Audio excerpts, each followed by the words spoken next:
I'm Charles, I'm 54 years old, 6'1" when I'm fully assembled, and I weigh about 240 pounds.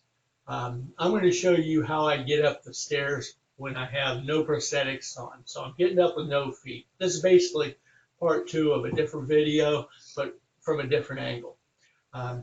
Once again, I've dismounted my wheelchair, which I showed how to do in that last video. And I have my bag, but this time I have stuff in it, so it's not flopping around like it was the last time. I like to use it because I carry stuff up and down stairs because my hands are going to be busy all the time. And just something I picked up at the hospital, one of those things that they give to me. And I just move it up as I go up the steps, just like you saw me do there. Okie dokie. The first thing I do, I've started off here on the bottom step.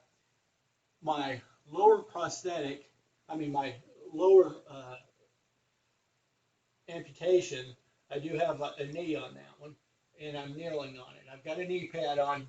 The physical therapist told me it's a good idea to put those on, help keep my knees for later. I've got my short, steppier leg is higher. Now, if I was backwards, I would have just turned around and did it in another direction. Okay. So you can see at this point, I've got my knee here, I've got a skipped step here, and I've got my short leg on the next step up.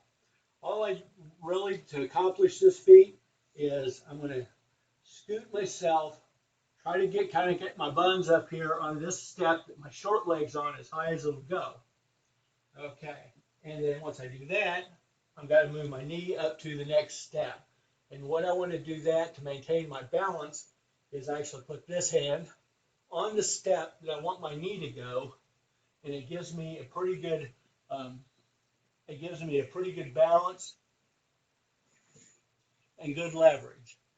And I know my body's probably in the way during a good part of that, but hopefully you can see what I'm doing. Okay, I try to square off on this step. Once I get that, got my knee up, and then I'm going to repeat the process, move my bag up as I go along. I'm going to take this hand and put this on the step that my short leg is on, get up on my knee, put my short leg up here, and then once again, I want to try to get up here as far as I can, kind of get as much of my hind knee up here as I can, and then the step that my knee is going to go on, my hand's going to be there to help support it and bring me up. I will point out that one of the things I don't do is I don't do it like this. Okay? What I did was I came back here and started my process like this, because I discovered if I don't kind of start where I kind of whip around back this way, I move closer and closer to this wall, which is a problem, of course, because I'm going to run out of space. But I also get farther and farther away from this handrail just in case I need it. And basically, I can get this all the way up these steps in pretty short order.